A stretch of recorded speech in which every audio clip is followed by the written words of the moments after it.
اور مدینہ چھوڑ دے ہم جنت کے بدلے میں،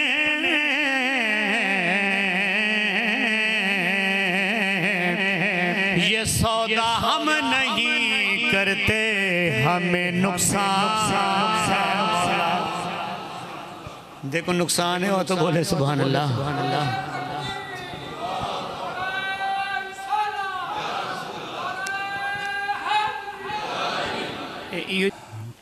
ایک بہت ضروری بات کرنا چاہتا ہوں۔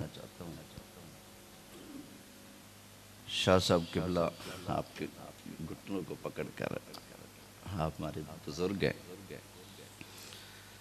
لیکن ہم جس نبی کا کلمہ پڑھتے ہیں اسی نبی نے بتایا ہے کہ شریعت کا مسئلہ جب آ جائے نا، ایک طرف میں محمد کی بیٹی ہی ہو اور ایک طرف شریعت ہو، تو فرمایا کہ شریعت میری بیٹی پر بھی ہیوی ہوگی۔ ایک خاتون تھی فاطمہ نام کی، چوری کر لی اس نے۔ نبی کریم علیہ السلام کے پاس گواہ پیش کیے گئے، جرم ثابت ہو گیا، فرمایا ہاتھ کاٹ دو۔ صحابہ نے کہا آقا اس کا نام فاطمہ ہے، کوئی اور ہوتا تو لچک کھا جاتا، چلو یار اس کا نام میری بیٹی سے ملتا ہے، اس کے صدقے چھوڑا نا۔ فرمایا یہ تو کسی کی فاطمہ ہے، میری اپنی بیٹی فاطمہ بھی اگر چوری کرتی میں اس کے بھی ہاتھ کٹوا دیتا۔ تو یہ جو شریعت ہے نا، شریعت کیونکہ یہ اللہ کا قانون ہے نا، تو اللہ کے قانون کے ہر کوئی آگے جھکنے والا ہے، پابند ہے۔ کسی کی مجال نہیں کہ اللہ کے قانون کے آگے دم مار سکے، جرت کر سکے۔ خدا کی قسم ہے، شاہ صاحب پڑھ رہے تھے، بڑا مزہ آ رہا تھا۔ قاری صاحب نے بھی آج الگ ہی رنگ لگایا ہے، اللہ قبول فرمائے۔ ہم سیدوں کے نوکر ہیں، اللہ ہمیں دل و جان سے مرتے دم تک سیدوں کا ادب کرتے رہنے کی توفیق عطا فرمائے، اسی پر زندہ رکھے، اسی پر موت دے۔ لیکن شریعت کیونکہ ہیوی ہے نا، سب پر حاوی ہے۔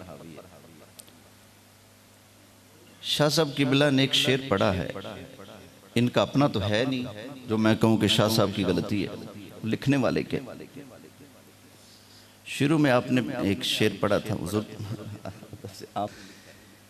کہ جنت کے بدلے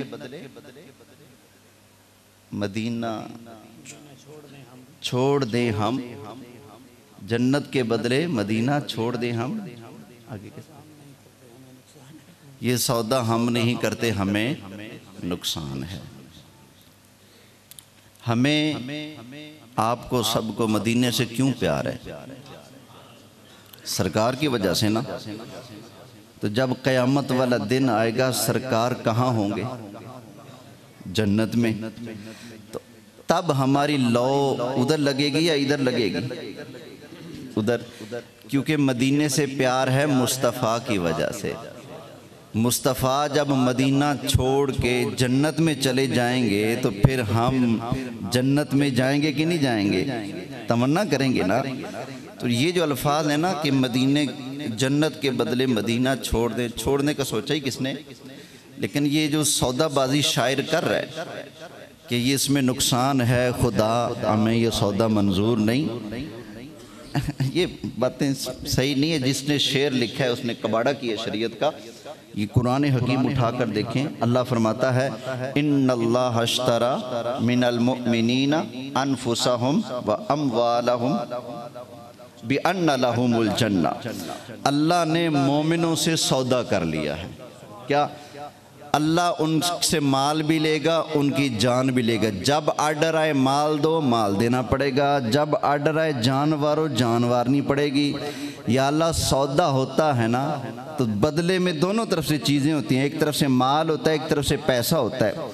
تو نے سودا کیا اپنے بندوں سے، مال بھی لے گا جان بھی لے گا، تو بدلے میں کیا دے گا؟ فرمایا بِأَنَّ لَهُمُ الْجَنَّةِ، بدلے میں کیا ہے بولیے؟ جنت ہے۔ سبحان اللہ۔ اور یہ سودا لکھا کہاں ہوا ہے؟ بیچ میں ایک اور بات ہے، یقاتلون فی سبیل اللہ فیقتلون ویقتلون، یہ وہ بندے ہیں جو اللہ کی راہ میں جہاد کرتے ہیں، مرتے بھی ہیں مارتے بھی ہیں۔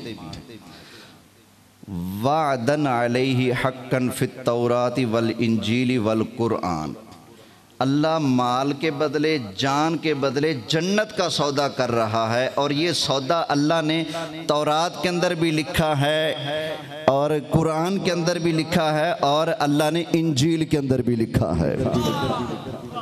تو نبی کریم علیہ السلام فرماتے ہیں اللہ سے جب مانگو نا تو ماڑی شے نہ مانگو، فرمایا اللہ سے جنت الفردوس کا سودا کیا کرو، جنت الفردوس کا اپنے رب سے سوال کیا کرو۔